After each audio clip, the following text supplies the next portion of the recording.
Good morning students, शुभ प्रभात आप सभी लोगों को। तो हमारा जो लेक्चर चल रहा था दैट वाज अरिथमेटिक प्रोग्रेशन, ठीक है ना। एपी जो है हमारा वो चल रहा था।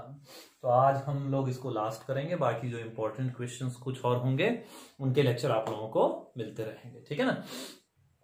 तो सबसे पहली बात है कि हमने पढ़े थे कि सम कैसे निकालते हैं, एनएच टर्म को कैसे निकालते हैं, कॉमन डिफरेंस कैसे निकाला जाता है। अब जो लैंग्वेज वाले क्वेश्चन होते हैं इसमें हमें पता नहीं लगता है नॉर्मली निकालना क्या है।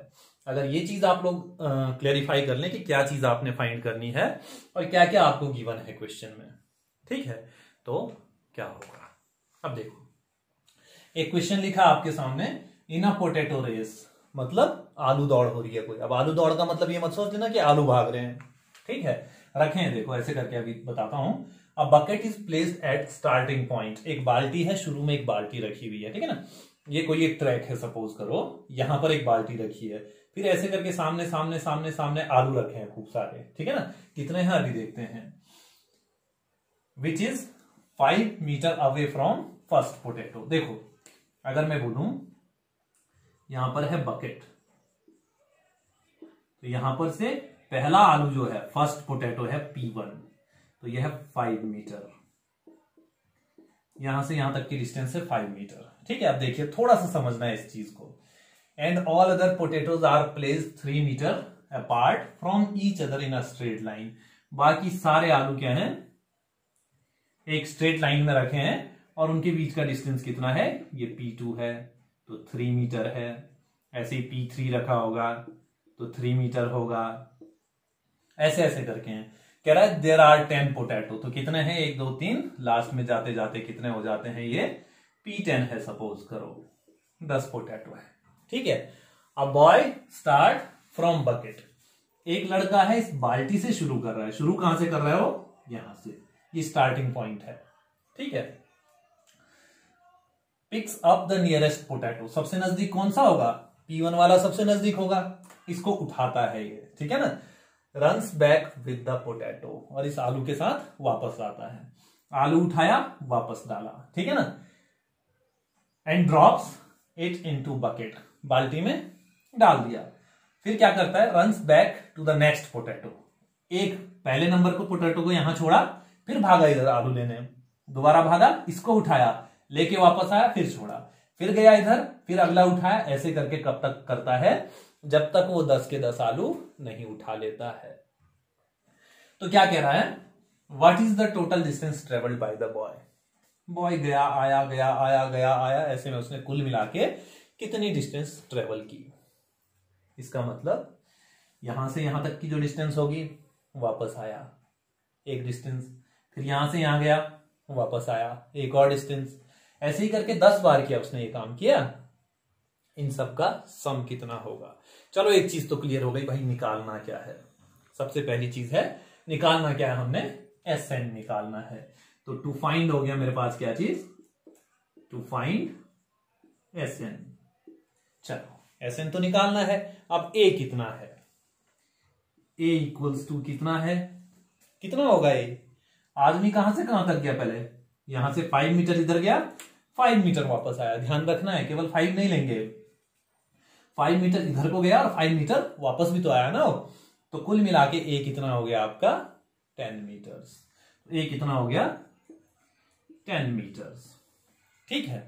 अब देखो D कितना होना चाहिए, दोबारा गया, पहले गया यहां पर से 10 मीटर, दोबारा गया तो 8 मीटर इधर को गया और 8 मीटर, क्योंकि 3 मीटर एक्स्ट्रा पड़ रहा है ना, तो 5 और 3 8 होगा। यहां से यहां गया 8 मीटर और वापस आया 8 मीटर, टोटल कितना हुआ, 16 मीटर्स। तो मतलब दूसरी डिस्टेंस जो है, A1 आपको 10 दे रखा है और A2 बराबर 16 मीटर्स दे रखा है। यही कुछ दे रखा है। जब दो चीजें दे रखी हैं तो D भी तो निकाल सकता हूं मैं। D बराबर कितना है, D बराबर A2 माइनस A1 यानी 6 मीटर। और क्या चाहिए मुझे, N चाहिए होगा ना, नंबर ऑफ टर्म्स। तो कितने आलू टोटल थे, कितने थे, अरे बाप रे कितने हैं, देयर आर 10 पोटैटोज, 10 आलू हैं, ठीक है। तो N बराबर 10, क्योंकि 10 बार किया होगा ना, पहला उठाया आया, दूसरा उठाया आया, ऐसे 10 बार काम किया होगा ना उसने। तो क्या करेंगे, एस एन निकालना है ना, तो एस एन का फॉर्मूला क्या है, S N is equals to N by two A plus N minus 1 into D. मेरे हिसाब से जो जो फॉर्मूले में रखना है सब कुछ तो मैंने निकाल लिया है, केवल क्या करना है, लैंग्वेज को थोड़ा सा करेक्ट करना है, बाकी कुछ नहीं है। ठीक है ना, चलो सॉल्व करते हैं इसे। क्वेश्चन क्लियर हुआ होगा, क्वेश्चन तो दिख रहा होगा। ठीक है, देख सकते हैं, एक बारी पढ़ सकते हैं, वैसे मैंने एक्सप्लेन भी कर दिया है। अब देखो,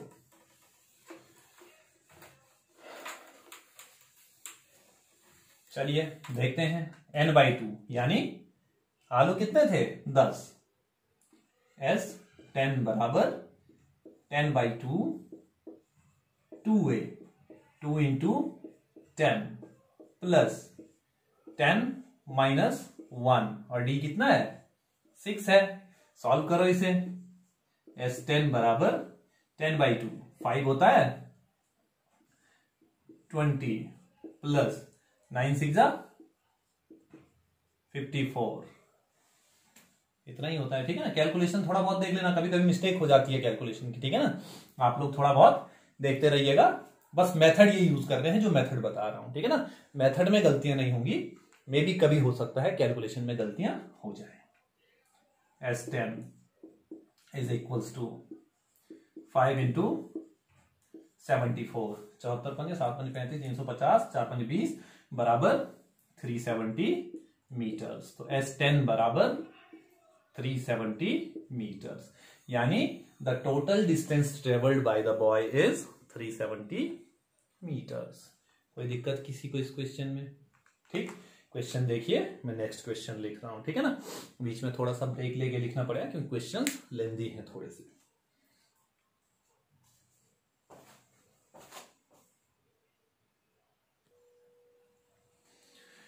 तो एक क्वेश्चन आपके पास एक और लिखा है आपके पास, 200 logs are stacked in the following manner। कैसे मैनर में, 20 logs in the bottom row। 20 logs, जो log मतलब लकड़ी की बड़ी बड़ी बल्लियां होती है ना, सपोर्ट के लिए भी लगाते हैं, है ना, तो वही होता है logs। तो क्या कह रहा है, जो 20 log है वो कहां है, बॉटम रो में है, उसके ऊपर वाली, ऐसे करके रो के ऊपर रो, रो के ऊपर रो, ऐसे करके रखा है।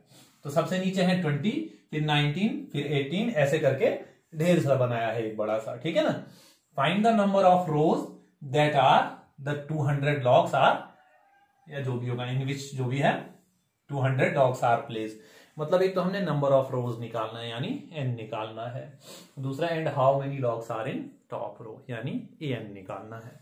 दो चीजें पता लग गई, क्योंकि ये तो सम दे रखा है ना, 200 लॉग टोटल हैं। टोटल कितने हैं, 200 लॉग्स, तो सम तो मिल गया हमें। तो सम कितना है, गिवन देखो, गिवन क्या क्या है यहां पर, गिवन Sn बराबर 200। ठीक है, a कितना होगा, a सबसे पहली रो में कितने हैं 20 लॉग्स, तो a बराबर 20। d कितना है 20, फिर 19, सेकेंड माइनस फर्स्ट, तो d बराबर -1। यही है, कोई दिक्कत तो नहीं है। d बराबर कितना आ गया आपका, -1। अब देखते हैं भाई, और क्या बोल रहा है, और क्या निकालना है, टू फाइंड एक तो n निकालना है और एक क्या निकालना है, an निकालना है। अब देखो भाई, सम दिया है तो सबसे पहले सम का फॉर्मूला लगा सकते हैं ना हम लोग। सबसे पहले सम का फॉर्मूला लगा लेंगे। तो Sn is equals to n by 2a plus n minus 1 into D. इसे सॉल्व करूंगा तो कितना बन जाएगा, Sn कितना है 200 is equals to n by 2, n हमें नहीं पता है शायद अभी, n बाई 2a यानी 2 into 20 plus n minus 1 into D कितना है -1। अब इसे सॉल्व करना है। ठीक है, क्वाड्रेटिक की सी फीलिंग आ रही है, अब क्वाड्रेटिक इक्वेशन बनेगी। ठीक है ना, n की दो वैल्यू आएंगी, देखते हैं कौन सी वैल्यू लेनी है, कौन सी, या दोनों ही लेनी है। पॉसिबिलिटी देखो, कई बार ऐसा होता है दोनों वैल्यू भी एक्सेप्ट होती हैं और कई बार एक वैल्यू एक्सेप्ट नहीं होती है और एक को एक्सेप्ट करना होता है। तो इधर आ जाएगा 400 इज इक्वल्स टू, मल्टीप्लाई करूंगा 40n, इधर मल्टीप्लाई करूंगा तो ये कितना हो जाएगा, माइनस का n हो जाएगा। ये कितना हो रहा है अभी, पहले प्लस का ही रहने दो इसे, ये अंदर n अंदर भी मल्टीप्लाई होगा, या n इंटू माइनस n, और कितना हो जाएगा ये 1 और 1 कितना हो गया, माइनस माइनस का प्लस 1। अब इसे सॉल्व करूंगा मैं तो कितना हो जाएगा, 400 is equals to 40n minus n square plus n। सबको इधर ले आओ, 40 और 41 हो जाएगा, सबको इधर ले आऊंगा तो कितना हो जाएगा ये n square minus 41n plus 400 plus 400 is equals to 0। अब 400 के ऐसे फैक्टर करने हैं जिनको ऐड या सब्ट्रैक्ट करके 41 आ जाए। तो देखते हैं 400 के फैक्टर कौन कौन से हैं। 400, 400, 250, 225, 25 और 16, 25 और 16 41, ठीक है ना, 25 और 16 बन जाएंगे। तो ये कितना हो जाएगा, n स्क्वायर माइनस 25 और प्लस 16n प्लस 400 बराबर 0। अब इसे सॉल्व करना है हमने, ठीक है ना। देखते हैं सॉल्व, क्वेश्चन का काम हो गया, ये पता लग गया ना हमें निकालना क्या है। क्वेश्चन एक बार और पढ़ लीजिए, देख लीजिए इसे ढंग से, ठीक है ना। अब इसे सॉल्व करना है मैंने, तो सॉल्व करूंगा तो ये कितना हो जाएगा, n square minus 25n minus 16n plus 400 बराबर 0। तो यहां से क्या हो जाएगा, n कॉमन ले सकता हूं, n माइनस 25 माइनस 16 कॉमन लेता हूं, n माइनस 25 बराबर 0। n माइनस 25 फिर से कॉमन ले सकता हूं, n माइनस 25 फिर से कॉमन ले लेता हूं, n माइनस 25 और n minus 16 is equals to 0। तो n इज इक्वल्स टू 25 और n इज इक्वल्स टू 16। तो n की वैल्यू कौन सी लूंगा मैं, 25 या 16। तो देखो n की वैल्यू मैं लूंगा 16, 25 क्यों नहीं लिया, देखो पहली रो में 20, दूसरी में 19, 18, 17, 16, 15, 25वीं रो जब आएगी तो -4 लॉग बच जाएंगे। और आपको ही पता है जो डंडे होते हैं वो माइनस में हो सकते हैं, नहीं हो सकते हैं। तो n बराबर 25 नहीं लूंगा। तो n कितना आ गया, 16 आ गया। अब an निकालना है ना, तो a16 निकालना है, मतलब सेकेंड स्टेप जो है हमारे पास वो क्या होगा, a16 is equals to a plus n minus, या n के बदले 16 रख दिया, -1 इंटू d कितना है, -1 है, और a कितना है आपका 20 है, यही तो है। तो a16 इज इक्वल्स टू 20 और कितना हो जाएगा, 16 में से 1 गया 15 माइनस का 15। तो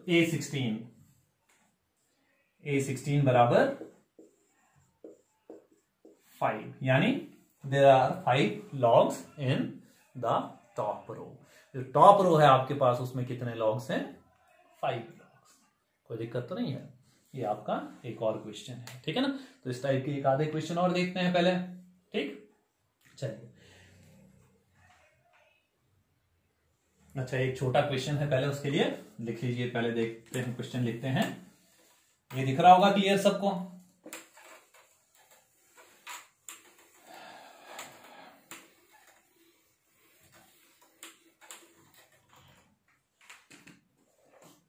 अब जो क्वेश्चन है आपके पास वो क्या कह रहा है, थर्ड क्वेश्चन आपका आज का, ठीक है। 7-8 ऐसे इंपॉर्टेंट क्वेश्चन करेंगे जो थोड़ा सा कॉम्प्लिकेटेड होते हैं, मतलब, ठीक है ना। बाकी होते कुछ नहीं है, केवल आपको क्रैक करना है उन्हें। The sum of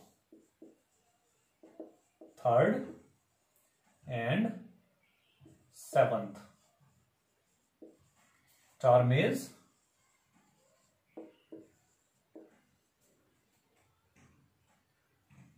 term of an AP, ठीक है ना। एपी पढ़ रहे हैं तो ध्यान रखना, of an AP is 6 and their product is 8 and their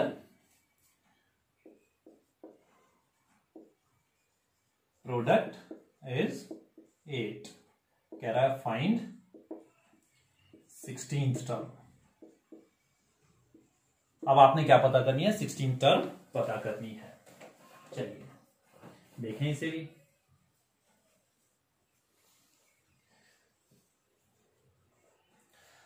अब देखो थर्ड टर्म को कैसे लिखेंगे हम लोग, थर्ड टर्म को a3 लिखेंगे, ठीक है। a3 को कैसे लिख सकते हैं, a प्लस 2d, ऐसे तो लिखते हैं। और सेवंथ टर्म को a7 को लिखेंगे a प्लस 6d।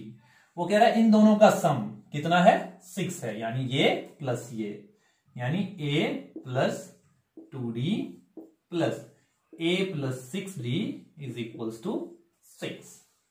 हो गया ये।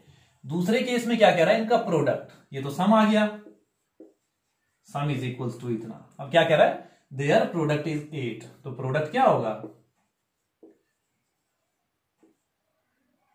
दोनों को मल्टीप्लाई कर दूंगा आपस में, a plus 2d into a plus 6d is equals to 8। अब देखो भैया 16वीं टर्म निकालनी है तो उसके लिए मुझे a भी चाहिए और d भी चाहिए। a plus a 2a plus 2 और 6 8d is equals to 6। 2 common लेके काट दूं, a plus 4d is equals to 3। ये फर्स्ट इक्वेशन हो गई, इसको ऐसे ही रहने दो। अब यहां से एक काम करो, a is equals to 3 minus 4d, यही आएगा, उधर ले गया ना 4d को, माइनस का हो जाएगा। अब एक काम करता हूं, जो a की वैल्यू ये आई है इसको यहां पुट कर देता हूं। ये दो इक्वेशन है, दो वेरिएबल हैं, तो एक की मदद से सब्सटीट्यूशन, ठीक है ना। मेथड तो सीखे हम लोगों ने सॉल्व करने के। a के बदले 3 माइनस 4d रखा है यहां पर, तो ये कितना हो जाएगा, 3 माइनस 4d प्लस 2d। फिर a के बदले 3 minus 4d plus 6d is equals to 8। कोई दिक्कत तो नहीं है। अब ये कितना हो जाएगा, 3 minus 2d into 3 plus 2d is equals to 8। a minus b into a plus b, तो a square minus b square हो जाएगा, यानी 9 माइनस 4d का स्क्वायर इज इक्वल्स टू 8। कोई दिक्कत है, 8 इधर ले आऊंगा, d उधर ले जाऊंगा तो 4d स्क्वायर बराबर 1 हो जाएगा, और d स्क्वायर बराबर 1/4। ठीक है, तो d कितना हो जाएगा, d इज इक्वल्स टू 1/2। लेकिन जब स्क्वायर हटाते हैं तो दोनों वैल्यू आती है प्लस बी और माइनस बी, तो कितना हो जाएगा ये, प्लस माइनस 1/2। ये आपका डी आ गया, कोई दिक्कत तो नहीं है। डी आ गया है, बी की वैल्यू कहीं भी पुट करो ए मिल जाएगा आपको। यहीं पुट किया, डी को सपोज करो इस इक्वेशन में पुट किया, ए प्लस 4 इंटू 1/2 बराबर, ये कब है, when d is equals two plus का 1/2। जब प्लस का हाफ रखूंगा तब ये वैल्यू आएगी, ठीक है ना। तब ये वाली वैल्यू आएगी कौन सी, इज इक्वल्स टू 3। तो कितना हो जाएगा, 2 और a बराबर 1। कोई दिक्कत तो नहीं है, a कितना हो गया, 1 हो गया। लेकिन जब माइनस का हाफ रखूंगा तब भी तो कुछ आएगा। d तो पॉजिटिव नेगेटिव दोनों हो सकता है ना, n नहीं हो सकता है पॉजिटिव नेगेटिव, लेकिन d की तो कोई भी वैल्यू हो सकती है। तो d कितना हो गया, when d is equals to minus का हाफ। तो a प्लस 4 इंटू माइनस का हाफ इज इक्वल्स टू 3। इससे इसे काटूंगा तो कितना बच जाएगा, माइनस का 2 उधर जाके प्लस का, तो a बराबर 5। अब दो केस आ गए मेरे पास, a बराबर 5, a बराबर 1 है तो d बराबर प्लस का हाफ है, ठीक है, और a बराबर 5 है तो d बराबर माइनस का हाफ है। अब a16 निकालना है हमने, तो a16 निकालने के लिए इसकी जरूरत रही नहीं होगी क्वेश्चन की मेरे हिसाब से, है ना। क्वेश्चन तो लगभग समझ में आ गया होगा। अब देखिए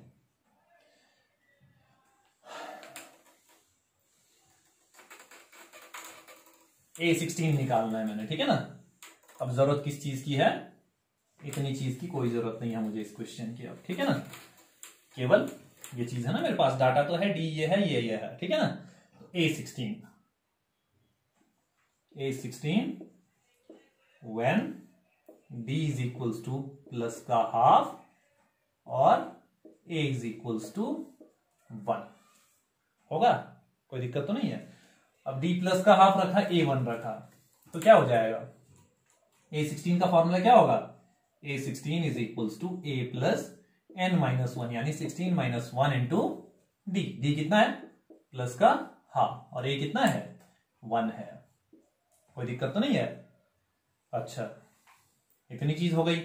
अब a16 बराबर, ठीक है, a16 बराबर कितना हो जाएगा, 1 प्लस 15/2, तो ये कितना हो जाएगा, बराबर 17/2।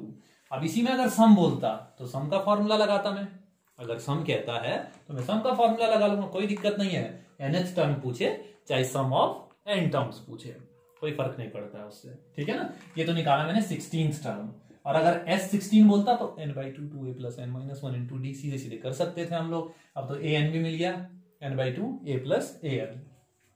अब क्या करेंगे, when d is equals to minus का हाफ और a is equals to 5, similarly calculate कर सकते हैं सेम फॉर्मूले में, बस माइनस का हाफ रखना है और a को प्लस का 5 रखना है। तो ऐसे करके सॉल्व कर सकते हैं इसे, एक पार्ट में कर चुका हूं, एक आपने करना है। बस ये ध्यान रखना है, जब स्क्वायर को हटाएंगे आप लोग तो दो वैल्यू कंटेन करता है कोई भी variable, those are positive and negative, ठीक है ना। इतनी चीज ध्यान रखिए। चलिए कुछ नेक्स्ट क्वेश्चन देखते हैं, ठीक।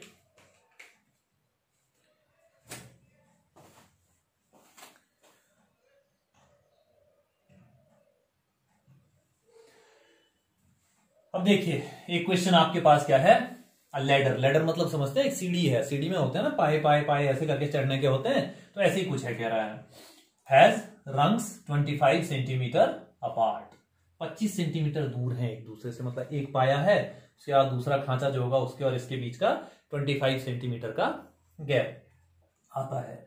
The rungs decreases uniformly in length from 45 centimetre at the bottom to 25 centimetre at the top.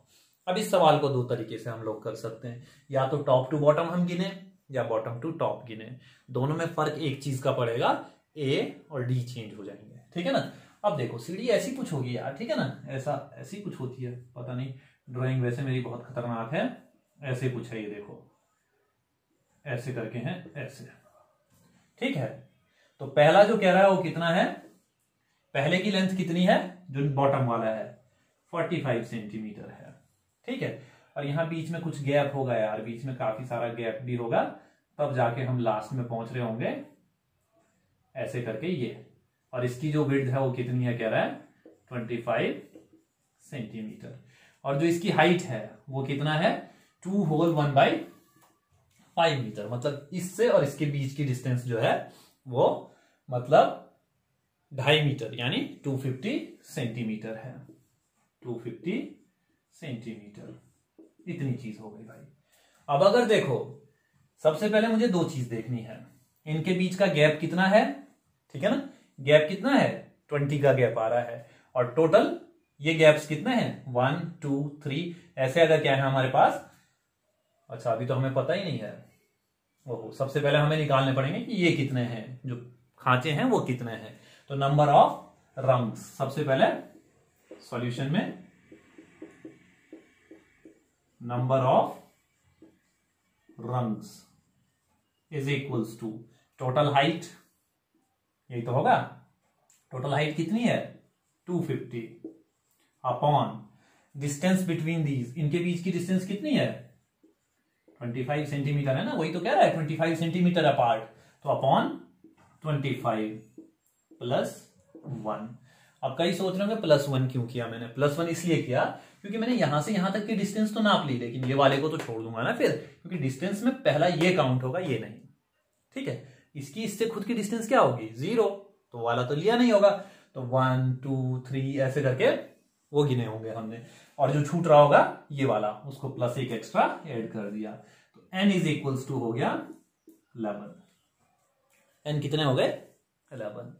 अब अगर मैं a बराबर यहां से लेना शुरू करता हूं तो d पॉजिटिव आएगा, और a बराबर यहां से लेना शुरू करता हूं तो d कितना आएगा नेगेटिव आएगा। कोई दिक्कत तो नहीं है? अच्छा ठीक। ये गैप कितने होंगे टोटल, जब 11 चीजें हैं, 11 चीजों के बीच कितने गैप होते हैं 10 गैप्स होते हैं, टोटल 11 है ना, तो 11 चीजों के बीच कितने गैप होते हैं 10 गैप्स होते हैं, और टोटल गैप कितना है 20 सेंटीमीटर, तो 10 गैप और 20 सेंटीमीटर है टोटल, तो 10 से 20 को डिवाइड करूंगा तो d बराबर कितना आ जाएगा मेरे पास 2। अब देखो अगर मैं नेगेटिव लेता हूं d2 तो a ये लेना पड़ेगा, और पॉजिटिव लेता हूं d तो a ये वाला, क्योंकि ऐसे में बढ़ेगा और ऐसे में घटेगा, बस इतना अंतर होता है प्लस और माइनस का। तो a बराबर कितना हो गया मेरे पास, कितना हो गया 25। अब वो कह रहा है कि टोटल लेंथ ऑफ वुड, जो भी है मतलब लकड़ी, मतलब जो भी चाहिए इन रंग्स को बनाने के लिए, मतलब इसकी लेंथ प्लस इसकी लेंथ प्लस इसकी लेंथ प्लस इसकी लेंथ प्लस इसकी लेंथ प्लस इसकी लेंथ, ऐसे ही कुछ करूंगा, तो मतलब Sn का formula n/2 2a plus n-1 into D. कोई दिक्कत तो नहीं है, रखो सीधे सीधे यार, S11 बराबर 11/2 2a, 2a यानी 25 into 2, 25 into 2 50 plus n-1, n-1 कितना है 11 - 1, और d कितना है 2। कोई दिक्कत तो नहीं है?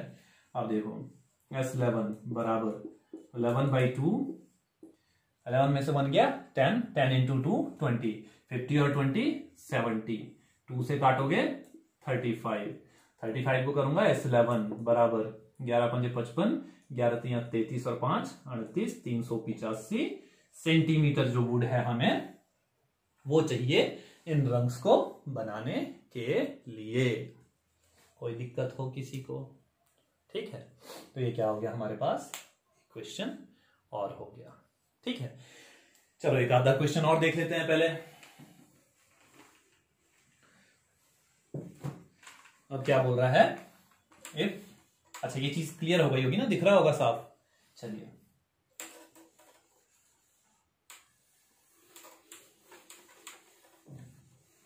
देखो, लैंग्वेज वाले थोड़ा छोटे जरूर होते हैं, लेकिन लैंग्वेज को क्रैक करना थोड़ा सा इंपॉर्टेंट होता है। अगर लैंग्वेज आपने सही समझ ली तो क्वेश्चन भी सही होगा, लेकिन लैंग्वेज में गलती हो गई तो क्वेश्चन गलत हो जाएगा। ठीक है ना।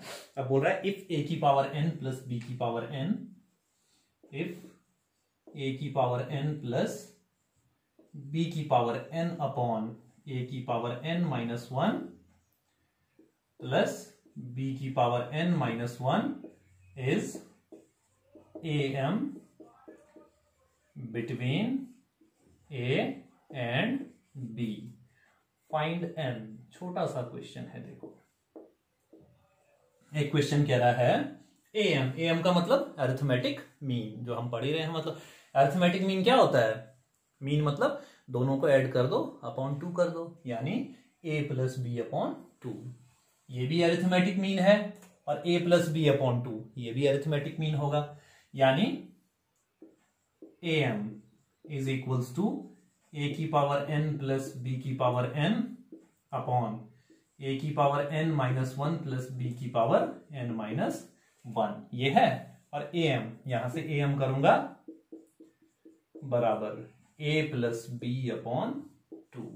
दोनों ही तो अरिथमेटिक मीन है मेरे पास, तो दोनों इक्वल भी होंगे मेरे हिसाब से। तो होने तो चाहिए, है ना। इसको इसके बराबर रख दूंगा, a की पावर n प्लस b की पावर n अपॉन a की power n minus 1 plus b की power n minus 1 is equals to a plus b upon 2। चलो भैया देखें अब क्या क्या होता है, ठीक है। चलो करो इसे क्रॉस, इसको इधर ले आओ, इसको इधर ले आओ, तो क्या बनेगा ये 2a की पावर n प्लस 2b की power n is equals to, इसको इसके साथ, अब ये क्रॉस मल्टीप्लाई जाएगा, पहले इसके साथ मल्टीप्लाई होगा, बेस सेम होगा तो पावर ऐड हो जाएंगी, यानी a की पावर n प्लस यही चीज अब b के साथ भी मल्टीप्लाई होगी, तो a की power n minus 1 into B, यही तो होगा। फिर अब इसकी बारी है, तो ये कितना हो जाएगा प्लस b की power n minus 1 into a, और ये अगर b के साथ मल्टीप्लाई होगा तो b की पावर n प्लस b की पावर n। अब देखो 2a की पावर n में से a की पावर n इधर आके माइनस हो जाएगा, तो क्या बचेगा केवल a की पावर n। ऐसे ही b की पावर n भी इधर आएगा तो माइनस हो जाएगा, तो b की power n is equals to, ये चीज क्या है, ये a की power n minus 1 into B plus b की power n minus 1 into A. क्या करना चाहिए, अब कुछ किया जा सकता है, किसी को कोई आइडिया अगर आए इसमें, एक काम करो, एक को इधर ले आओ, एक को उधर ले जाओ, ठीक है। एक टर्म को इधर ले आओ, एक टर्म को इधर से उधर ले जाओ, तो क्या बन जाएगा a की पावर n माइनस a की power n minus 1 into b is equals to b की power n minus 1 into a और माइनस b की पावर n, ठीक है। अब कॉमन कॉमन लेना तो आता ही होगा मेरे हिसाब से सबको, ठीक है। यहां से क्या कॉमन आ जाएगा, a की पावर n माइनस 1, यही तो कॉमन आएगा, यहां से कॉमन आ गया a की पावर n माइनस 1, बचा कितना a माइनस b बच गया, बराबर b की पावर n माइनस 1 बचेगा कितना a माइनस b, कॉमन फिर से आ गया, कोई दिक्कत तो नहीं है। अब क्या हो जाएगा, इसको इधर ले आओ, इसको उससे काट दो, तो ये क्या हो जाएगा, देखो इससे ये कट जाएगा ना, है ना, तो ये कितना हो गया, ये इसके अपॉन में आ जाएगा। अब कितना हो गया ये a की पावर n माइनस 1, a की power n minus 1 upon b की पावर n माइनस 1, b की power n minus 1 is equals to 1, कोई दिक्कत तो नहीं है।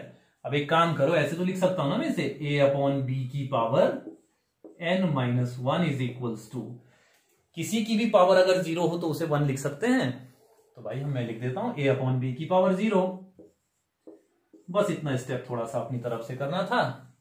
अब देखो जब बेस सेम है तो पावर्स को आपस में कंपेयर कर सकते हैं, तो ये क्या हो जाएगा n minus 1 is equals to 0, n is equals to 1 आपका आंसर हो जाएगा, कोई दिक्कत तो नहीं है। तो एक क्वेश्चन ये है आपके पास, ठीक।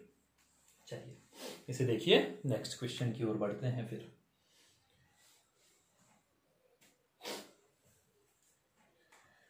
चलिए एक और क्वेश्चन है आपका, if sum of n terms of an AP is 3n square plus 5n, तो इसे साफ कर सकता हूं अब, है ना।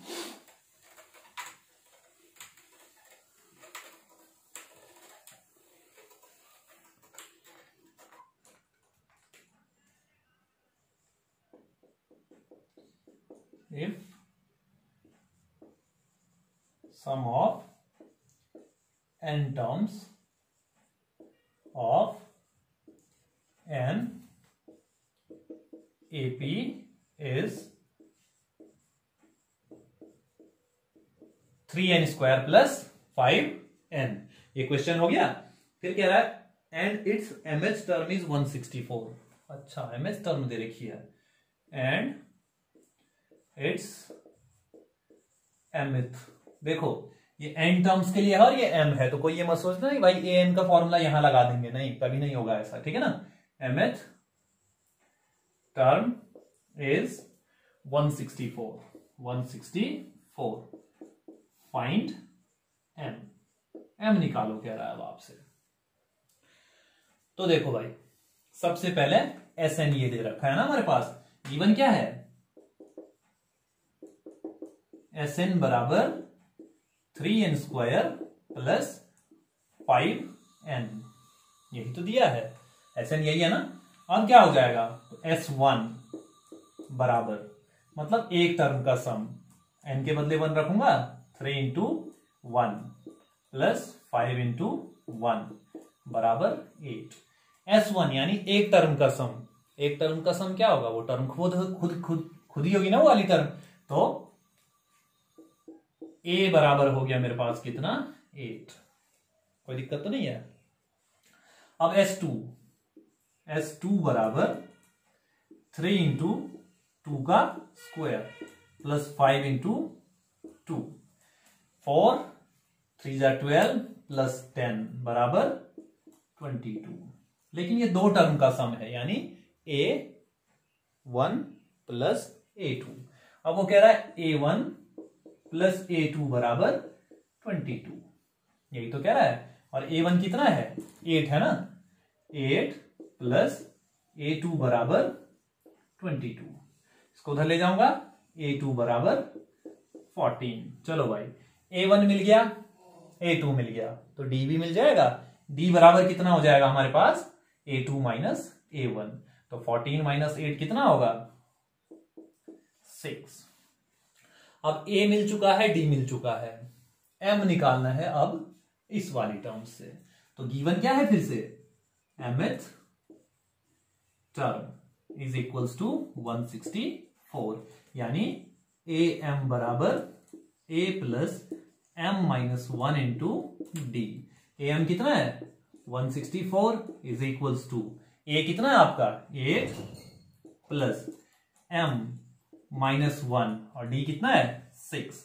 8 इधर लाके माइनस कर दूंगा तो 156, तो कितना हो जाएगा ये, 156 is equals to M minus 1 into 6 से काटूंगा इसे तो कितना हो जाएगा, 6 2 जा 12, 6 6 जा 36 is equals to M minus 1 इधर आ जाएगा, M इज इक्वल्स टू 27 हमारा आंसर हो जाएगा। ये चीज क्लियर हुई ना, क्या चीज था, सम था। तो देखो S2 में मैंने क्यों किया ऐसा काम, क्योंकि S2 मतलब फर्स्ट टर्म और सेकेंड टर्म का सम। तो मैंने ये तो लिखा फर्स्ट और सेकेंड टर्म का सम बराबर 22 है, और फर्स्ट टर्म तो मेरे पास गिवन है ना, फर्स्ट टर्म 8 है, गिवन क्या निकाली है हमने, मतलब तो फर्स्ट टर्म ये निकली, अब वैल्यू रखी, सेकेंड टर्म आई, तो डी निकालने के लिए क्या करते हैं, second term minus first term, कर सकते हैं ऐसा। ठीक, एक क्वेश्चन मैं और लिख रहा हूं, ब्रीफ कर दूंगा, आप लोग कोशिश कीजिएगा सॉल्व करने की, जिसका नहीं होगा वो पूछ सकता है। ये चीज क्लियर, चलिए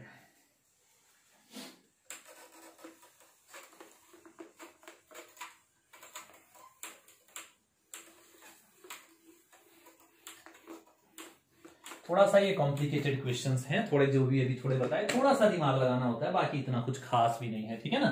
चलिए क्वेश्चन कह रहा है हमारे पास, in an AP pth term is, question जो है वो कह रहा है in an AP pth term is 1/q and qth term is 1/p। ठीक है, prove that the sum of first pq terms is,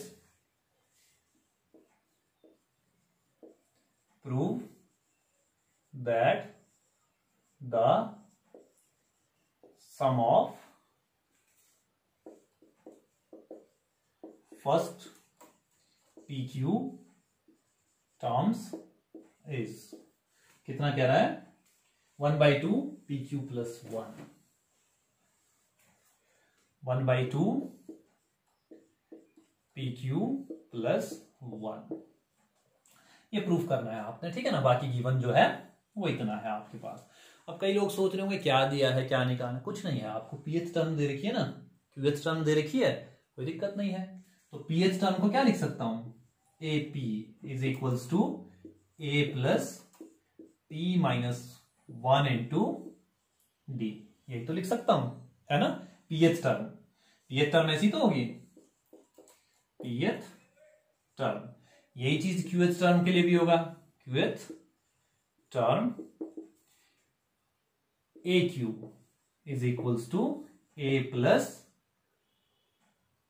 Q minus 1 into d, यही चीज तो होगी। अब पीएच टर्म कितना है, 1/q है, तो 1/q is equals to A plus p minus 1 into D. इसे मान लो थोड़ी देर के लिए फर्स्ट इक्वेशन, और यहां से क्यूएच टर्म कितना है, 1/p है ना, तो 1/p is equals to A plus q minus 1 into D. इसे मान लो सेकेंड इक्वेशन। देखी जाएगी अब क्या क्या होता है भाई, है ना। कुछ उम्मीद लग रही है अब सवाल होने की, ठीक। थोड़ा सा दिमाग लगाना है बस, बाकी कुछ नहीं है, ठीक। अब एक काम करो, फर्स्ट में से सेकेंड इक्वेशन को घटा दो, first equation minus second equation, तो 1/q minus 1/p, 1/q minus 1/p is equals to, a से ए गायब हो जाएगा, कट जाएगा ना, तो ये कितना बच जाएगा, p माइनस 1 इंटू डी और minus q minus 1 into D. क्या लगता है क्या होना चाहिए, देखें भाई फिर क्या होता है। एलसीएम लो, p minus q upon p q is equals to, अब देखो सिंपल, वैसे कॉमन इजीली ले सकते हो पर चलो कोई बात नहीं, P D minus D minus Q D plus D, cut जाएगा, कोई दिक्कत तो नहीं है। अब ये क्या बन जाएगा मेरे पास, यहां से डी कॉमन ले लो फिर से, तो ये कितना हो गया, p minus q upon p q is equals to, d common लिया, p माइनस क्यू, इससे ये कट जाएगा, तो d बराबर कितना आ गया, 1 अपॉन पी क्यू। तो d कितना आ रहा है मेरे पास, d बराबर आया है 1 अपॉन पी क्यू। कोई दिक्कत तो नहीं है। अब क्या करना है मैंने, d तो मैं निकाल चुका हूं, अब a निकालना है मैंने, तो a के लिए क्या करो, d की वैल्यू कहीं भी पुट कर दो, कर सकते हैं, चलो देखते हैं। सपोज करो इसको यहीं पुट कर दिया, ठीक है, तो 1 अपॉन पी का तो 1 अपॉन पी रहेगा, is equals to a plus q minus 1 into 1 upon p q, यही है। क्या होना चाहिए अब, कोई आइडिया, ठीक है। नॉर्मल सॉल्व करेंगे तो क्या होगा, सीधे सीधे a बराबर 1 अपॉन पी क्यू, ठीक है। सिंपल सॉल्व करो, कोई दिक्कत नहीं है, ठीक है ना। अब क्या हो जाएगा मेरे पास, जब इतनी चीज हो जाएगी, a आ गया d आ गया, तो क्या निकालना है, फर्स्ट पी क्यू टर्म्स का सम निकालना है, तो एस पी क्यू। अब लिखेंगे इसे, a और d की जरूरत थी मुझे मेन, बाकी कुछ नहीं, ठीक है ना। चलिए d ये रहा और a ये रहा,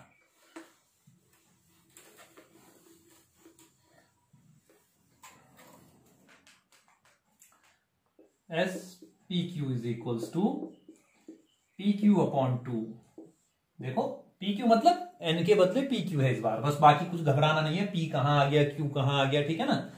पी क्यू बराबर 2a, यानी 2 टाइम्स ये 2 इंटू 1 अपॉन पी क्यू, ठीक है, प्लस एन माइनस 1, एन कितना है इस बार, पी क्यू है ना, तो P q minus 1 into D, D कितना है 1 अपॉन पी क्यू, यही तो है, कोई दिक्कत तो नहीं है। अब देखिए पी क्यू यहां भी है, पी क्यू यहां भी है, तो 1 अपॉन पी क्यू कॉमन ले सकता हूं, S p q is equals to p q upon 2। अब देखो 1 upon p q into 2 plus p q minus 1, कोई दिक्कत तो नहीं है, पी क्यू से पी क्यू गायब। इसे सॉल्व करूंगा, 2 में से 1 गया, 1 बच जाएगा, S p q is equals to 1/2 p q plus 1, यही हमने शायद प्रूफ करना था। कोई दिक्कत तो नहीं है। थोड़ा सा कॉम्प्लेक्स क्वेश्चंस हैं, आप लोग जब नेक्स्ट क्लास में भी जाएंगे तब भी आप लोगों को ऐसे कुछ क्वेश्चंस पढ़ने को मिलेंगे, लेकिन फिलहाल ये आपके पास कुछ क्वेश्चंस हैं, ठीक है ना। बाकी किसी को अगर किसी क्वेश्चंस में दिक्कत होती है किसी भी क्वेश्चन में, तो आप लोग कमेंट्स कर सकते हैं। और जिसने पिछले नहीं देखे हैं लेक्चर, देखिए डिस्क्रिप्शन में आपको लिंक मिल जाएंगे, चाहो तो चेक कर सकते हो, ठीक है ना। बाकी जो नेक्स्ट लेक्चर होगा दैट विल बी ज्योमेट्री, ठीक है ना। सबसे पहले ट्राइंगल्स पढ़ेंगे, आफ्टर दैट कोऑर्डिनेट ज्योमेट्री, उसके बाद ट्रिग्नोमेट्री, ठीक है ना। सारा ज्योमेट्री का पार्ट है आपका, तो ट्रिग्नोमेट्री फिर एप्लीकेशन ऑफ ट्रिग्नोमेट्री जो भी है मतलब, ठीक है ना। उसके बाद मूव करेंगे हम लोग ज्योमेट्री के कुछ और chapters, and after that finally mensuration, ठीक है ना। तो चलिए तब तक इन्हें देखिए, मिलते हैं फिर नेक्स्ट लेक्चर में, तब तक के लिए जय हिंद, थैंक यू।